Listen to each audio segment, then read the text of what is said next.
네, 저는 플랫폼 개발단 테크 인프라 개발본부 개발혁신팀 윤용성이라고 합니다. 앞서서 본부장님 설명해 주신 11번가에서 11번가 아키텍처 TF에서 전반적으로 시스템을 개선하는 그 모양새에서 가장 중요하게 사용되는 기술이 지금 스프링 클라우드인데요. 스프링 클라우드를 지금 11번가 아키텍처 TF에서는 어떻게 사용하는지에 대해서 오늘 말씀드리려고 합니다. 에테크 발표가 그 특정 분야의 개발자분들만 참가하시는 게 아니라 지금 여기에 프론트 개발자도 계시고 앱 개발자도 계시고 QA나 인프라 엔지니어분들도 계신데요. 첫 번째 이 발표의 목적에서는 지금 어떤 분야에 일하시건 상관없이 지금 스프링 클라우드에서 갖고 있는 가장 핵심되는 개념을 정확하게 이해시켜 드리려고 노력하려고 하고요.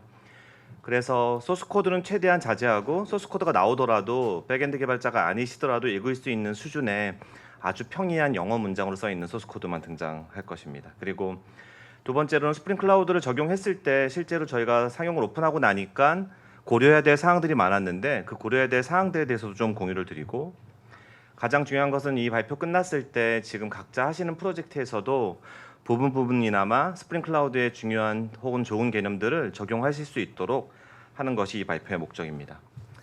앞서 본부장님이 스트랭글러 바인이라는 거 말씀하시면서 이렇게 하게 된 이유들을 설명해 주셨는데요. 그래서 이 프로젝트 이름을 전체적으로 바인이라고 부르고 있고, 이 바인이라는 프로젝트 이름 하에서 아키텍처 TF에서 지금 리가시 어플리케이션들을 개선하는 일들을 하고 있습니다.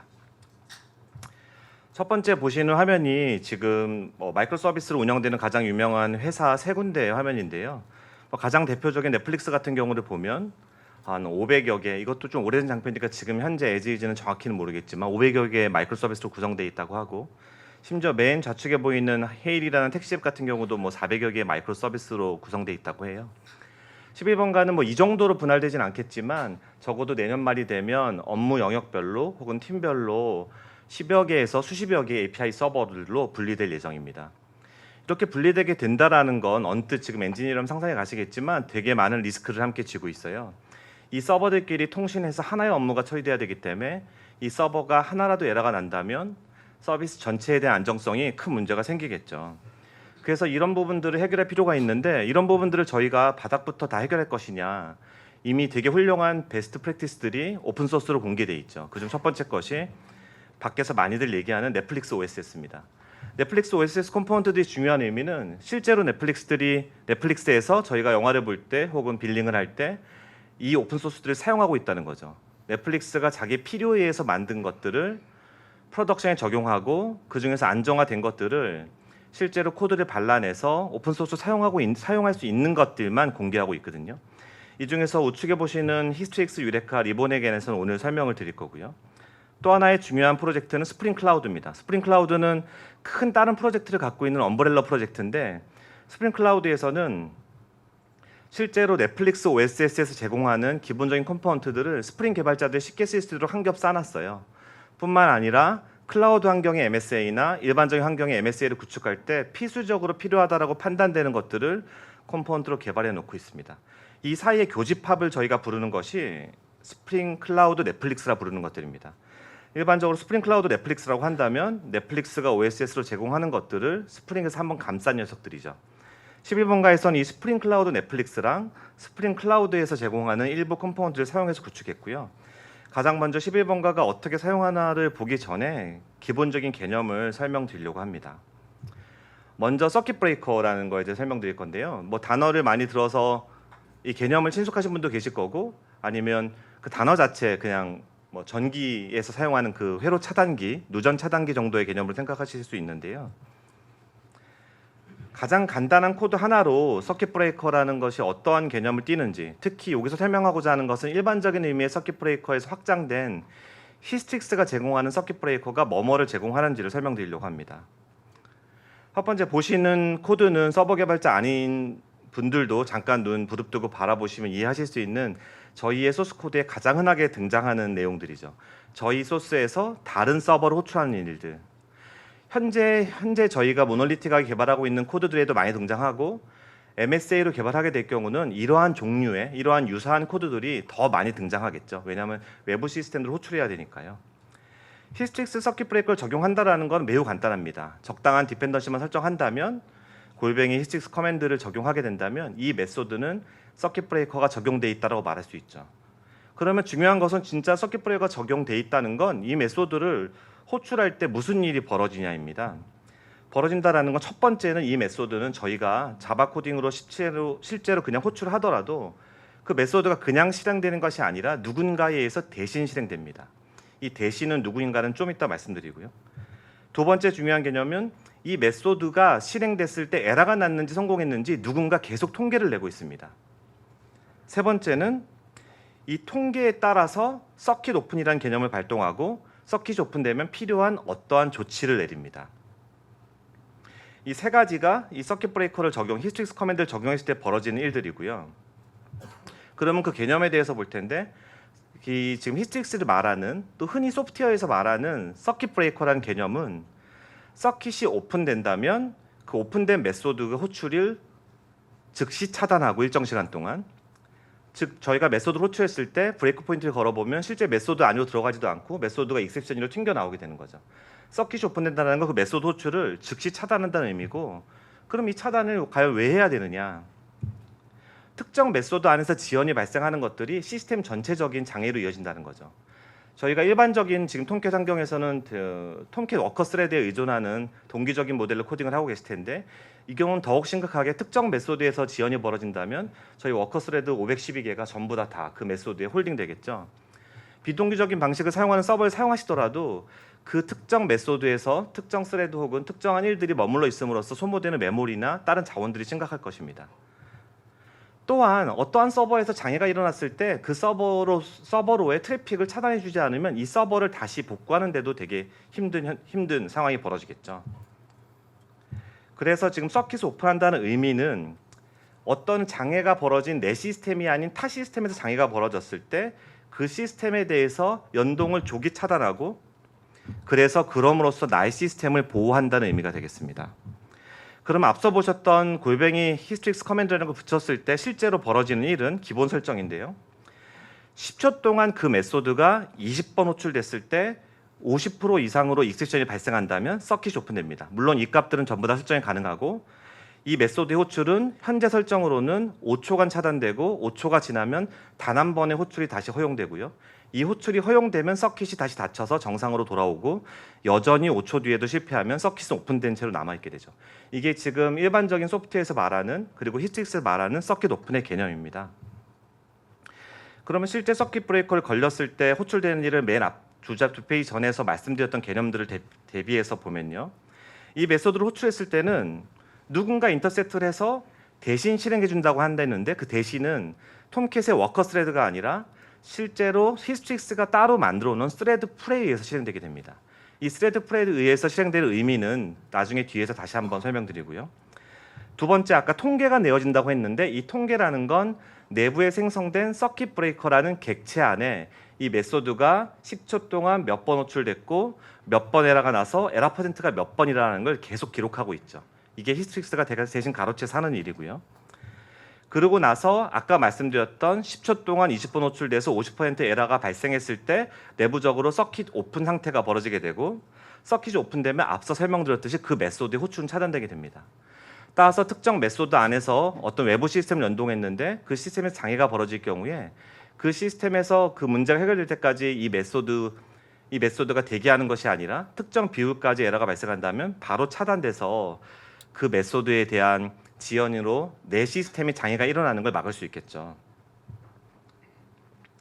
지금 아주 짧은 시간 설명했지만 이 5분 동안의 설명으로 서킷 브레이커의 가장 중요한 개념은 다 이해하신 겁니다.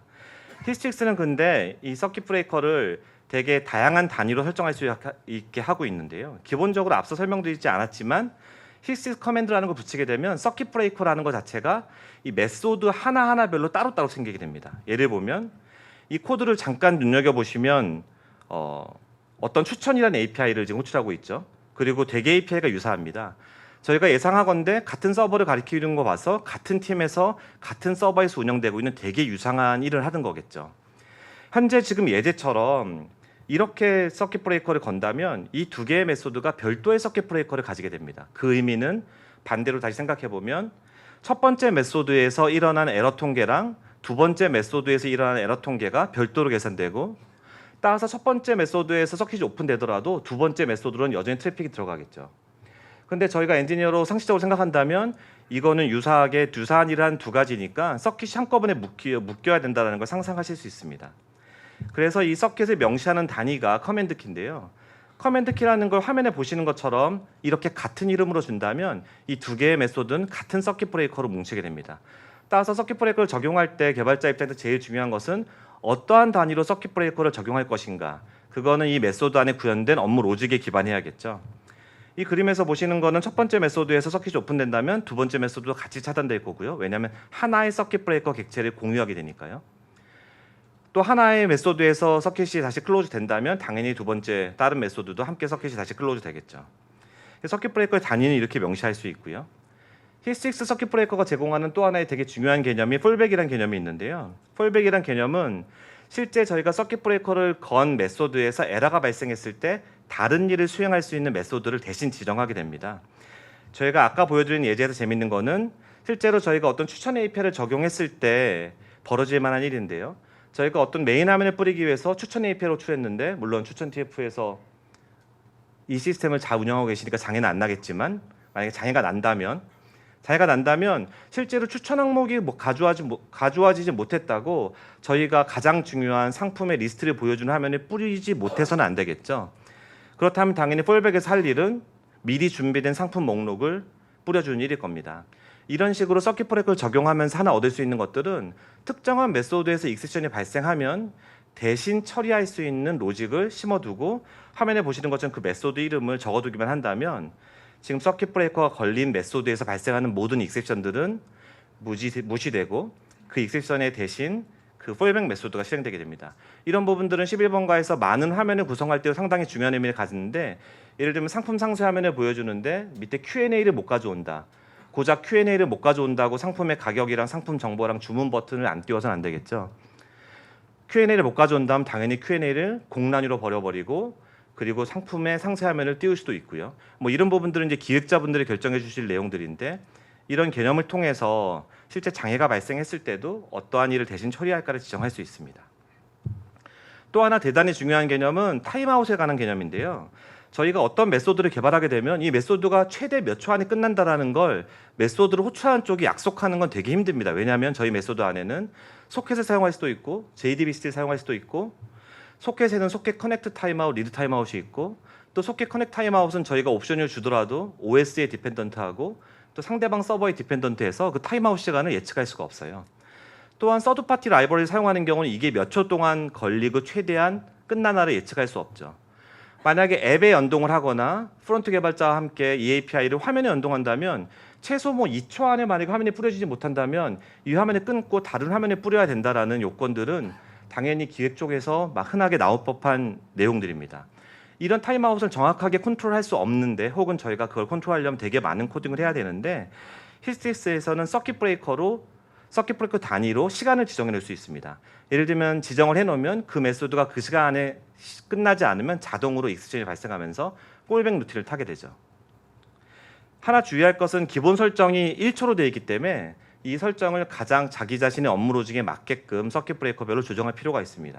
실제로 스프링 클라우드를 쓰는 쪽에서 가장 많이 미궁에 빠져서 왜 이런지 모르겠다고 하는 부분들이 1초 부분인데, 자기가 모르는 사이에 서킷 브레이커를 적용하고 자기는 그 안에 많은 로직을 넣었는데 희한하게 서버가 돌다가 1초만 되면 익셉션 나서 안 돌더라. 이런 것들은 다 이 타임아웃이 기본적으로 들어있기 때문이죠.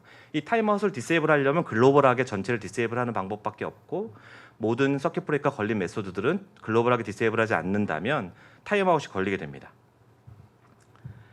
서킷 브레이커를 쓴다는 마지막 의미인데요. 맨 앞에서 처음 설명드렸던 스레드 풀에 관한 내용입니다. 서킷 브레이커를 쓴다라는 건 내 톰캣 워커 스레드에서 이 메소드를 실행한다는 게 아니라 서킷 브레이커가 만들어 놓은, 히스틱스가 만들어 놓은 스레드 풀에서 이 메소드를 대신 실행한다는 의미인데요. 이 그림으로 설명하는 게 쉬울 것 같습니다. 그림에 보시는 것처럼 A, B라는 서킷 브레이커는 지금 스레드 풀 A에 매핑해 놨고, C라는 서킷 브레이커는 스레드 풀 B에 매핑해 놨습니다. 그림에 보는 것처럼 모든 서킷 브레이커들은 하나의 스레드 풀과 매핑돼 있어야 되고, 복수 개의 서킷 브레이커가 하나의 스레드 풀에 매핑될 수 있습니다.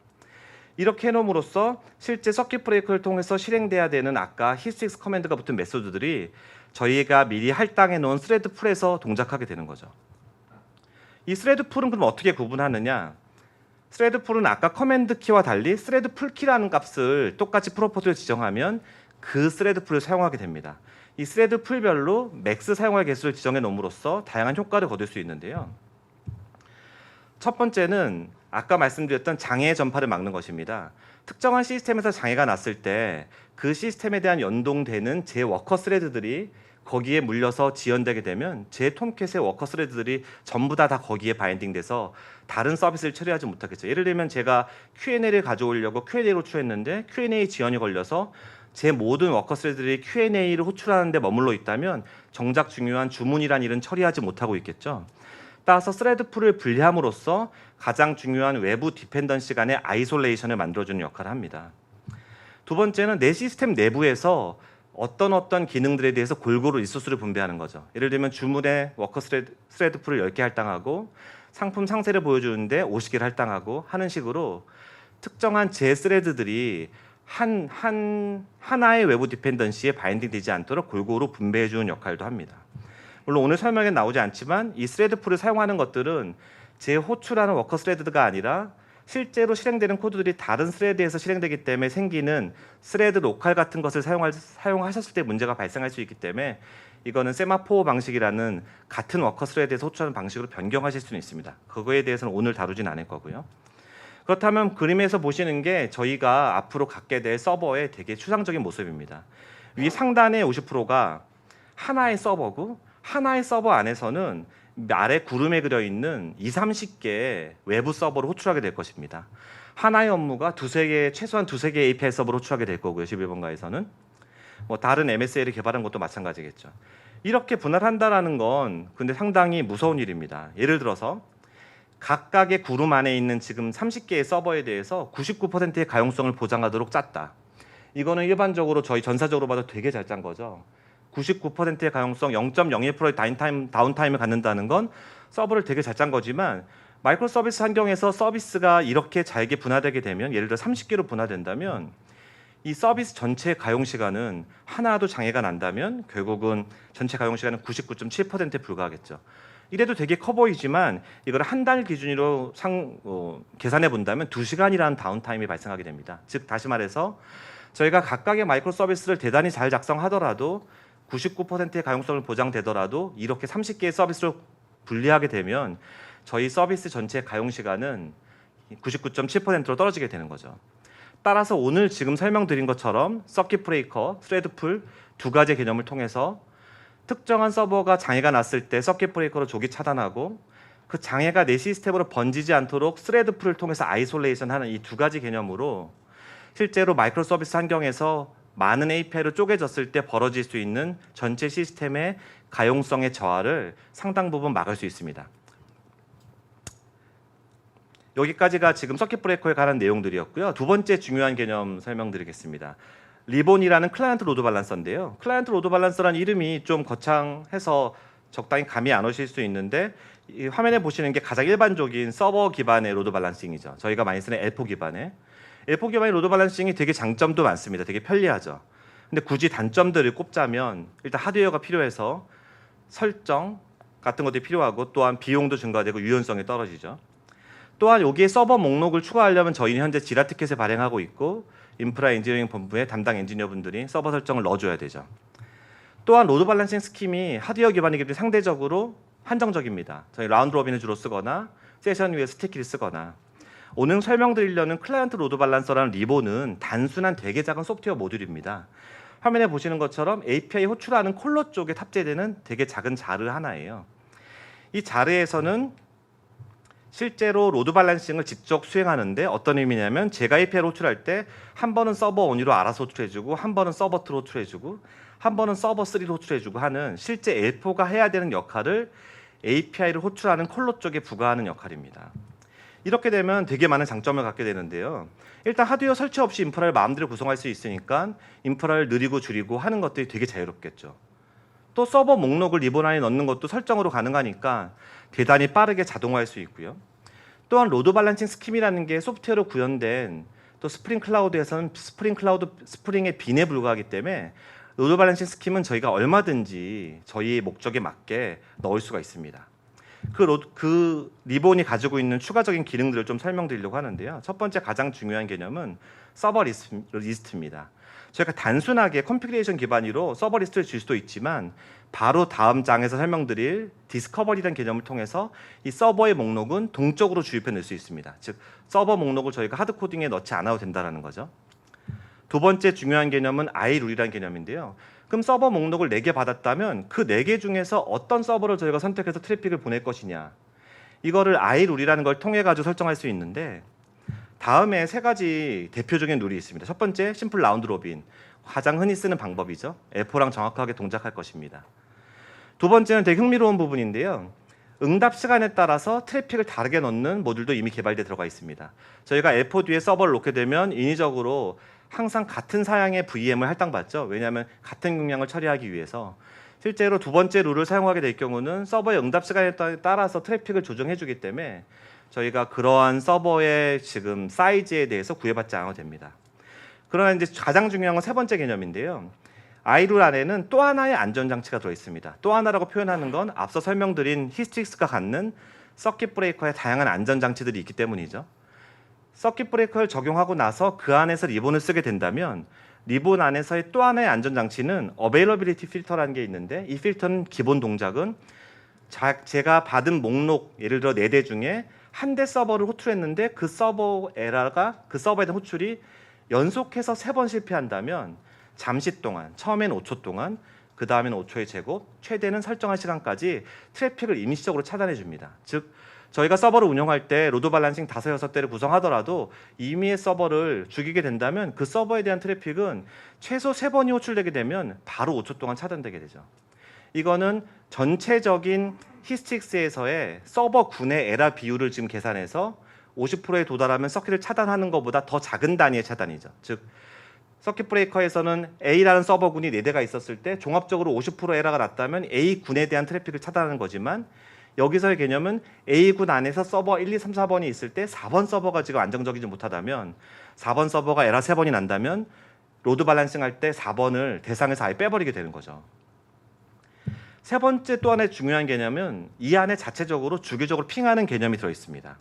핑 개념은 특정 URL을 계속 호출해 보기도 할 수도 있고, 안 그러면 앞서 뒤에 설명드릴 디스커버리 기반으로 특정 서버가 떠 있다 죽었다라는 걸 저희가 디스커버리한테 물어볼 수도 있습니다.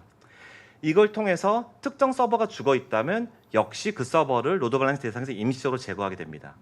다시 말하면 리본에서는 2단계의 안전장치가 있는데, 아까 iRule를 통해서 특정 서버가 연속 3번 호출이 실패하는 경우도 트래픽에서 빠지게 되고, iPing을 통해서 그 핑이 결과가 살아있지 못하다고 판단된다면 트래픽을 빼게 되죠. 더 중요한 것은 앞서 설명드릴 서버 리스트, iPing, iRule은 전부 다 저희가 임의로 구성할 수 있고 심지어 개발해서 넣을 수도 있습니다. 따라서 가장 자기 인프라에 맞는 로드 밸런싱을 저희가 임의적으로 안정적으로 구현해 넣을 수 있죠. 그리고 설명드릴 마지막에 리본의 중요한 개념은 리트라이에 관한 것들입니다. 저희가 안드로이드에서 호출하거나 안 그러면 서버 투 서버 호출할 때 리트라이 로직은 대부분 2-3번 호출하게 넣고 있죠. 혹은 안 넣는 경우도 있고요. 리본에는 기본적으로 리트라이 기능이 들어있어서 특정 서버로 호출이 실패했을 경우에 저희가 설정한 설정값에 맞춰서 다음 서버로의 자동 시도를 해줍니다.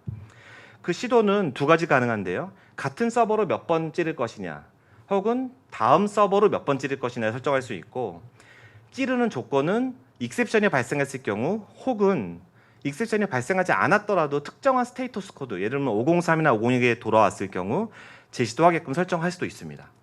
이 2가지로 리본의 리트라이가 적용돼서 실제로 저희가 로드 밸런싱을 하는 와중에 저희가 직접 제시도하는 코드를 넣지 않더라도 리본이 들어가 있다면 어디선가 리본 안에서 제시도가 일어나고 있죠.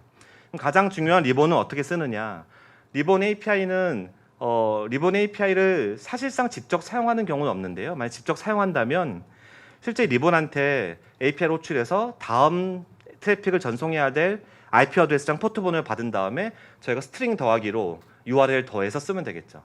이게 가장 일반적으로 리본을 사용하는 방법이지만 실제로 저희가 사용할 다양한 컴포넌트들의 리본이 이미 내장되어 있습니다. 첫 번째 보시는 게 레스트 템플릿인데요. 레스트 템플릿은 서버 개발자분들은 다 사용하시는 개념이고, 스프링 클라우드에서는 로드 밸런스드 레스트 템플릿이라는 개념을 제공하고 우측 까만 박스 보시는 것처럼 로드 밸런스드라는 어노테이션 하나를 달게 되면 제가 사용하는 레스트 템플릿이 자동으로 리본을 알고 있는 리본이 내장된 로드 밸런서로 바뀌게 됩니다.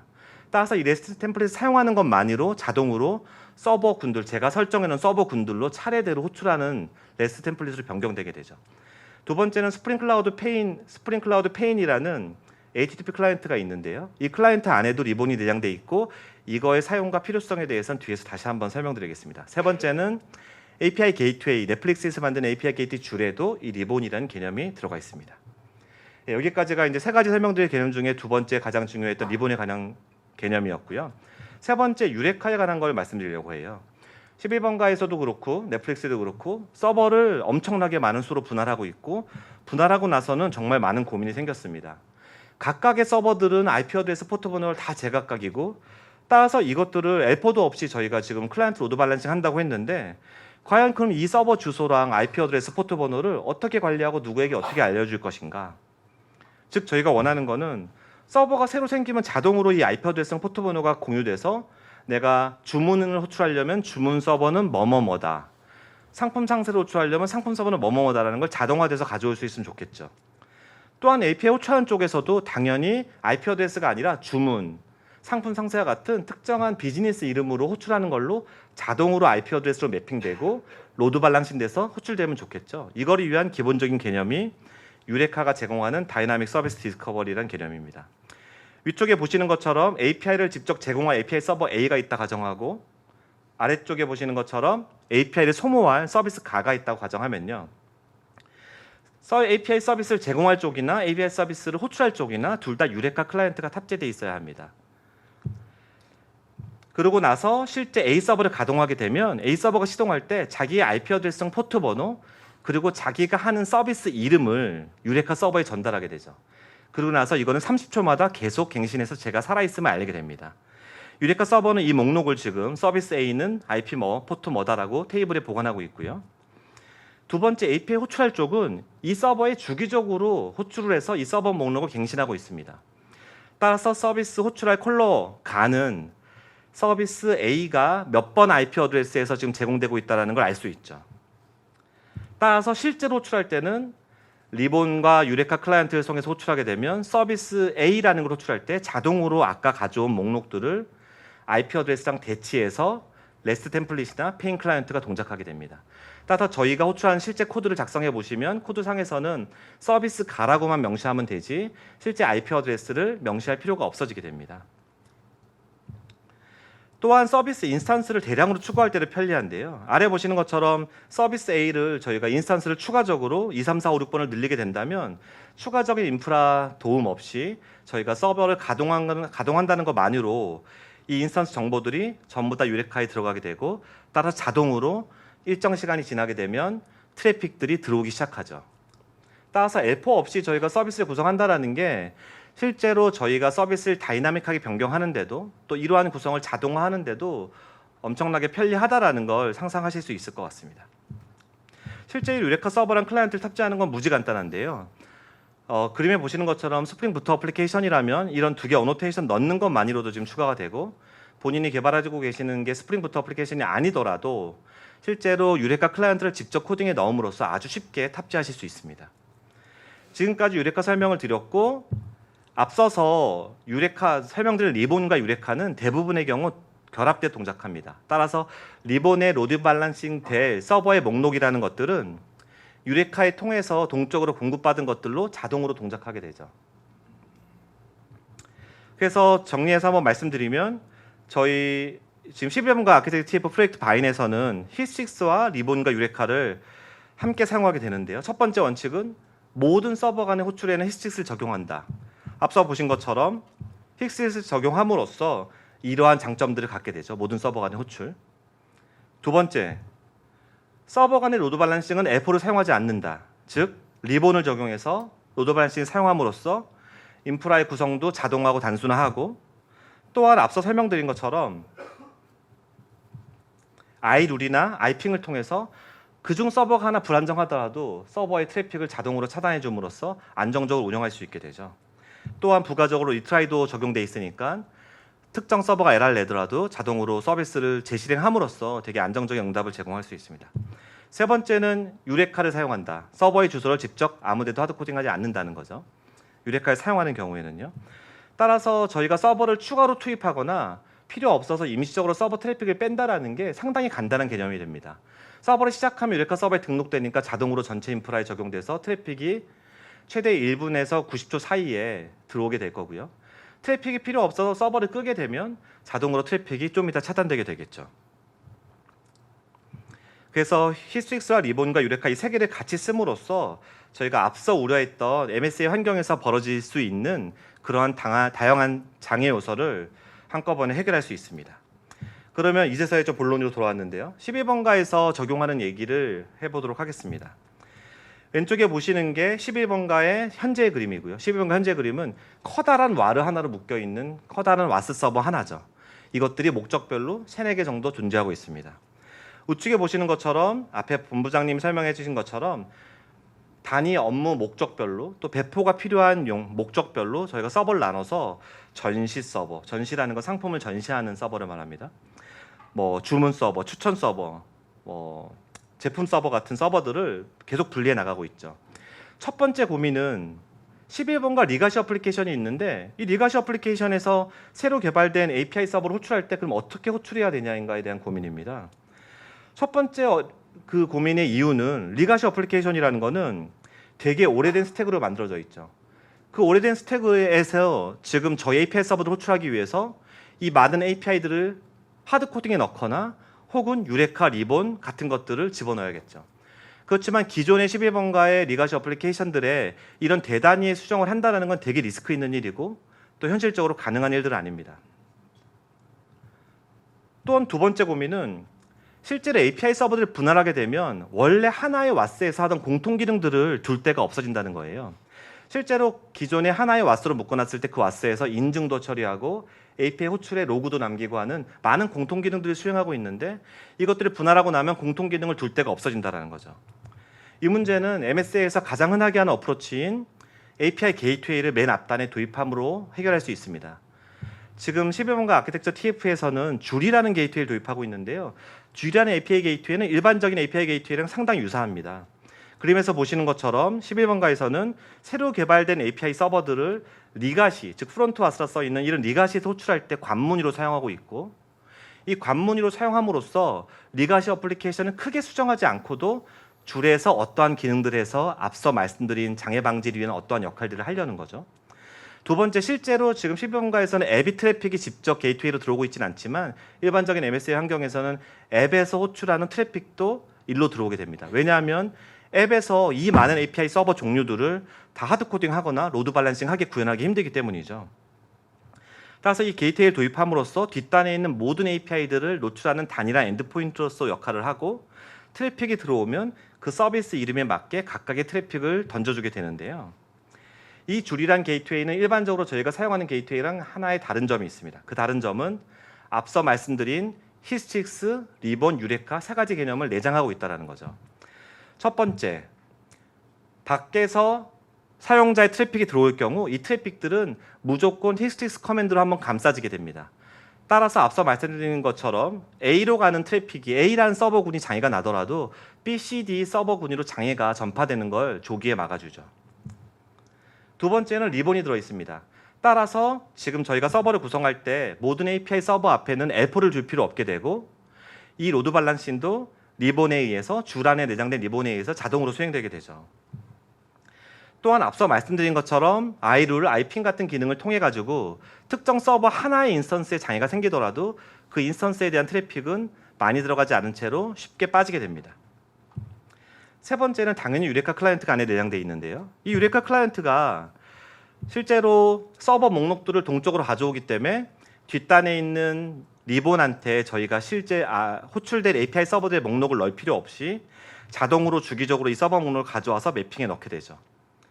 따라서 실제 API 서버들을 얼마나 증설하거나 얼마나 감소하더라도 인프라적으로 저희가 해야 될 작업은 거의 하나도 없습니다. 물론 이 안에 있는 HTTP 클라이언트는 저희가 선택적으로 사용할 수 있고요. 기본적으로는 아파치 HTTP 클라이언트를 사용하게 되고 다섯 번째는 아까 설명드릴 설명드린 리본의 리트라이라는 효과도 얻게 되죠. 즉 저희가 API 서버들을 대단히 구성했는데 특정 API 서버가 하나가 실패하더라도 줄에서 알아서 리트라이를 해서 두 번째 서버의 호출로 연결해 주니까 리가시 어플리케이션에서 리트라이 구현을 할 필요 없이 줄로 호출하는 것만으로 리본의 리트라이를 통해서 정상적인 응답을 받게 됩니다. 물론 전체 걸리는 시간은 히스트릭스의 타임아웃으로 제어될 거고 서버의 목록은 유레카에 의해서 동적으로 바뀌겠죠.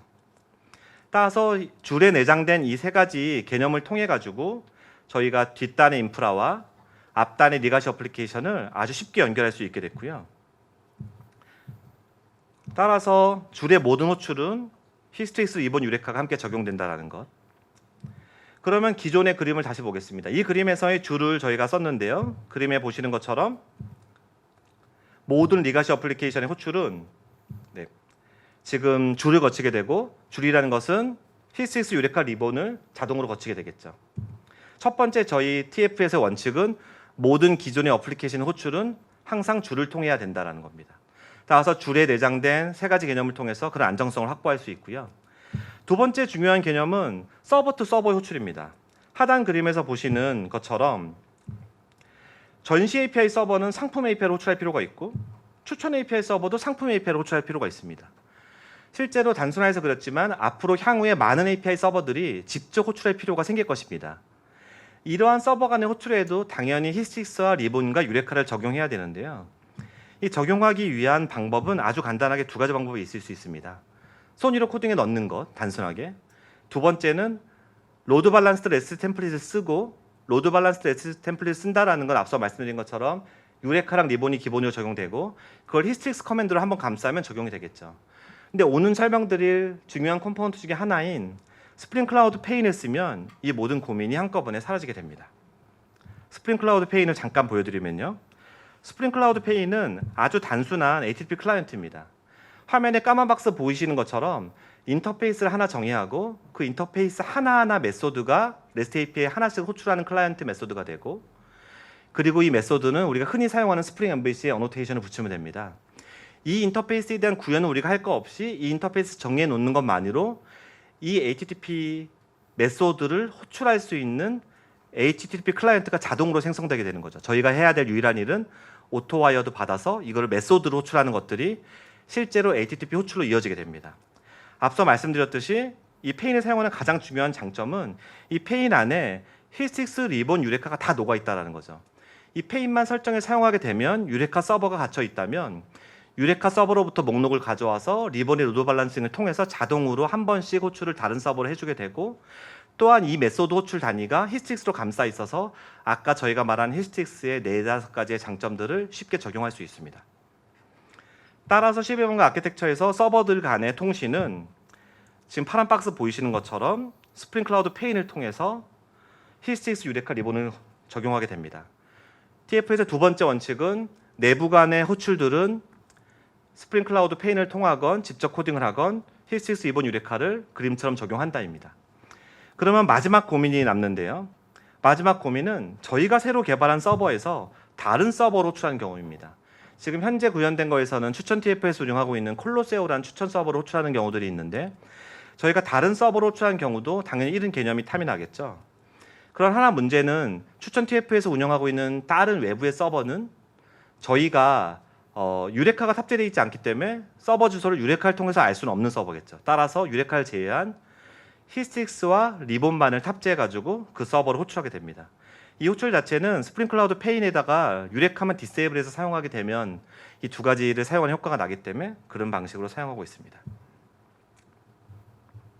따라서 그림에서 보시는 것처럼 세 번째 원칙은 저희 새로 만든 서버에서 기존의 인프라를 호출할 때는 유레카랑 히스트릭스와 리본을 조합해서 사용한다입니다. 여기까지가 11번가 아키텍처에서 새로 개발된 API 서버를 개발한 것들, 개발된 것들을 리가시에서 호출할 때, 서버 간에 호출할 때, 이 서버에서 밖에 서버로 호출할 때 스프링 클라우드의 세 가지 중요한 개념을 사용한다라는 것, 특히 또 줄이라는 것과 스프링 클라우드 페인이라는 걸 통해서 이 세 가지 개념을 매뉴얼한 코딩 없이 쉽게 사용하고 있다는 걸 말씀드렸고요. 마지막으로 실제로 이것들을 운영하는 프로젝트 관리에 관한 것들, 플랫폼 관리에 관한 내용들입니다. 배포에 관한 것들이 가장 큰 이슈가 될 수 있는데요. 이거는 기존 시스템의 배포 방법입니다. 자비스라는 저희 배포 시스템을 다들 사용하고 계실 거고요. 자비스가 F5의 명령을 내리고 있죠. 그러면 서버로 트래픽이 차단되고 나면 서버의 배포를 진행하죠. 서버가 배포 진행되고 나서 서버가 완전히 뜨면 L4를 다시 넣으라고 명령을 내리면 트래픽이 다시 유입되죠. 이게 가장 일반적인 저희가 현재 리가시 사용하고 있는 배포 방법인데, 저희가 유레카를 사용한다면 이 방법이 완전히 달라져야 됩니다. 그 배포라는 것들이 유레카를 함께 코어하게 동작해야 되는데요. 첫 번째, 배포의 대상이 되는 서버를 유레카한테 트래픽을 차단해줘라고 명령을 내리게 됩니다.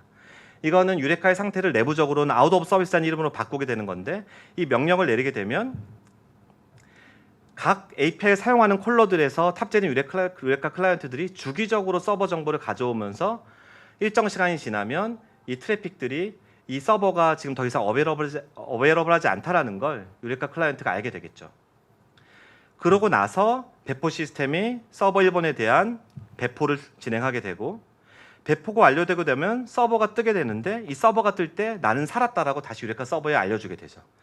이러면 배포 트래픽이 다시 유입되게 됩니다. 즉 기존에 F4에게 명령을 내렸던 것들을 유레카에 명령을 내리고 서버가 뜨면서 자기 상태를 스스로 바꿈으로써 실제로 F4로 동작하면서 무중단 배포를 했던 거와 동일한 무중단 배포 효과를 낼 수 있죠.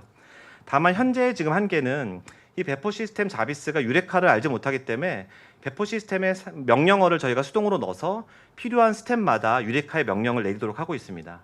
자비스 개발팀과 이 부분들은 논의돼서 자비스 개발팀에서 이 부분을 유레카 어웨어하게 연말까지 바꿔주실 거고요. 따라서 연말부터는 지금 저희가 자비스에서 L4를 쓰듯이 유레카라는 걸 지정하고 유레카 서버 이름을 지정하게 되면 자동으로 유레카에서 트래픽을 빼고 넣는 것들을 진행해주게 됩니다. 하나 주의할 것은 실제 유레카의 상태가 바뀐다고 그 상태가 실제 API를 호출하는 쪽까지 전달되는 데는 약간의 시간이 더 걸립니다. 이 시간들은 나중에 이 문서 다시 한번 보시면서 필요한 경우 조정해서 사용하셔야 됨을 알려드리겠습니다. 두 번째 중요한 개념은 콤피그 관리입니다. 이 콤피그 관리는 기존에 저희 어플리케이션 콤피그 관리를 상상해 보시면, 어플리케이션 콤피그는 와르 안에 묶여 있고 와스용 콤피그는 디렉토리 안에 있죠. 따라서 각각 인프라 엔지니어가 담당하거나 개발자가 담당하는 영역이 나눠 있는데, 저희 바인에서의 문제는 스프링 부트를 쓰면서 톰캣이 자라 안에 들어가 버렸다는 겁니다. 따라서 톰캣의 설정조차도 자라 안에 들어가 있어서 인프라 엔지니어링 본부의 담당 엔지니어분들이 이 톰캣의 설정을 바꾸고 싶을 때 이 자르 안에 있는 톰캣 설정을 고치기 위해서 뭐 다른 일들을 해야 된다는 문제점들이 있죠. 이래서 도입한 것들이 스프링 클라우드 콤피그라는 개념인데요. 스프링 클라우드 콤피그라는 개념은 실제 콤피그 서버를 긴 레파지토리와 연결해 놓고 긴 레파지토리에는 콤피그 파일들만 두게 됩니다. 이 콤피그를 쓸 모든 클라이언트들은 스프링 클라우드 콤피그 클라이언트를 탑재하게 되면 서버 가동 시에 콤피그 서버를 통해서 긴 레파지토리에 있는 콤피그 파일들을 다운로드 받아 사용하게 됩니다. 이렇게 되면 많은 장점들이 있는데, 콤피그 저희가 구성할 때 하는 가장 흔한 실수인 콤피그를 변경해놨는데 누가 왜 변경해놨는지 모르는 것들이 깃에 저장되니까 히스토리로 알 수 있겠죠. 또한 앞서 말씀드린 걱정처럼 인프라 엔지니어링 본부의 분들도 소스코드 레파지토리를 고치지 않고 콤피그 레파지토리를 고침으로써 쉽게 변경할 수 있을 겁니다. 세 번째 부분이 전 개인적으로 제일 중요하다고 생각하는데요.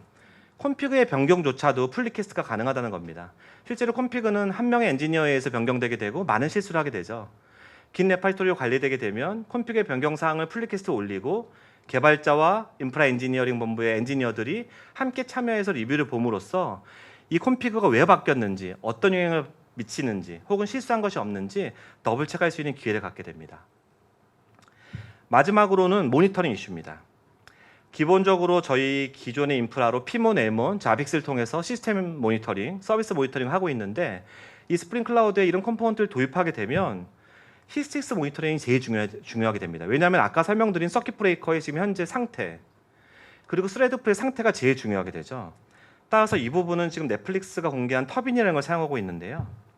하단에 그림에 보시는 것처럼 터빈을 도입하게 되면 이러한 대시보드가 제공돼서 각각의 서킷 브레이커에 트래픽이 얼마 들어오고 있는지, 에러 비율은 얼마인지, 서킷이 오픈인지 클로즈인지, 각각의 스레드 풀에 스레드가 몇 개인지, 최대 몇 개인지, 현재 몇 개인지가 표시되게 됩니다. 따라서 기본적인 모니터링 인프라 이외에 터빈을 통한 히스테리스 모니터링 인프라가 중요하게 되고요.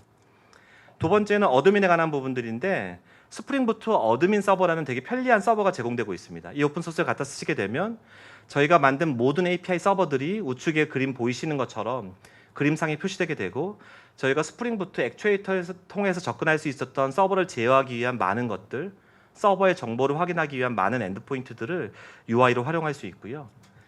또한 관리 목적으로 저희가 스스로 개발하고 있는 부분들이 있는데 하단 그림 보시면 바인 어드민이라는 스프링 부트 어드민에 저희가 어드민을 추가해서 저희가 생각하기에 이런 인프라를 운영하기 위해서 필수적이라고 생각하는 것들, 즉 줄의 내부 상태를 좀 더 자세히 들여다보거나 유레카 상태를 급할 때 제어하는 그런 것들을 UI로 구현해 넣어 놓았습니다. 이런 부분들은 진행 중이고요. 네, 좀 정신없이 숨가쁘게 달려왔는데요. 여기까지가 지금 공유해드릴 내용이고 간단하게 프로젝트를 진행하면서 느낀 것들 공유드리겠습니다. 첫 번째 스프링 클라우드라는 게 되게 유명한 프로젝트임에도 불구하고 이거를 전적으로 그대로 문서만 읽고 쓰는 것은 상당히 위험합니다. 도큐멘테이션은 엄청나게 부실하고요. 버그도 항상 릴스마다 상당 존재하고 심지어 버그가 발생해도 아무도 급하게 수정해주지 않습니다. 오픈소스니까요. 팀에서 취하고 있는 정책은 이 오픈소스를 두려워하지 않고 실제로 들여다보는 것입니다. 실제로 어떤 문제가 발생했거나 어떤 동작의 원리를 도큐멘테이션을 이해가 가지 않을 때는 트레이스를 통해서 소스 코드 보는 것들을 좀 더 상시화하고 있고요. 또한 해당하는 레파이토리의 깃허브의 풀 리퀘스트랑 이슈를 주기적으로 체크하면서 문제가 없는지 보고 있습니다.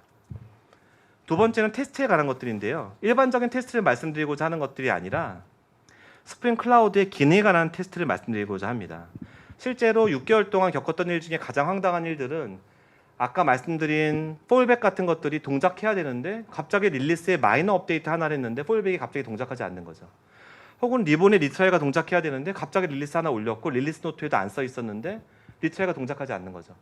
이런 것들은 오픈소스에서 흔하게 발생할 수 있는 일들이고 이런 것들을 해결하기 위해서 팀에서 취한 방법은 저희가 작성하지 않은 코드임에도 불구하고 인티그레이션 테스트 케이스를 작성하는 것입니다. 즉 저희가 사용하는 설정들을 써서 스프링 클라우드가 원하는 기능이 현재 릴리스에서 동일하게 동작하는지 테스트 케이스를 추가함으로써 저희가 릴리스를 올리는 것들을 좀 더 부담 없이 진행할 수 있죠. 물론 이 부분은 아직 완벽하게 되는 부분들은 아니라 열심히 하려고 노력하고 있습니다. 예를 들면 폴백이 호출되는지 저번 같은 그런 오류를 방지할 수 있겠죠. 이런 식으로 두 가지의 레슨드 런드가 있었고요. 이거에 관한 좀 더 자세한 내용들은 저희 TF에서 운영하는 레파이토리는 전체 소스 코드가 오픈되어 있으니까 여기 와서 보실 수 있고요. 또 아래 주소에 있는 TF 위키 오시면 저희가 조사한 내용들 책에는 없지만 모든 상세한 내용들은 다 적어놨으니까 필요하시면 참고해서 스프링 클라우드 적용하실 때 많은 도움이 됐으면 좋겠습니다. 감사합니다. 네.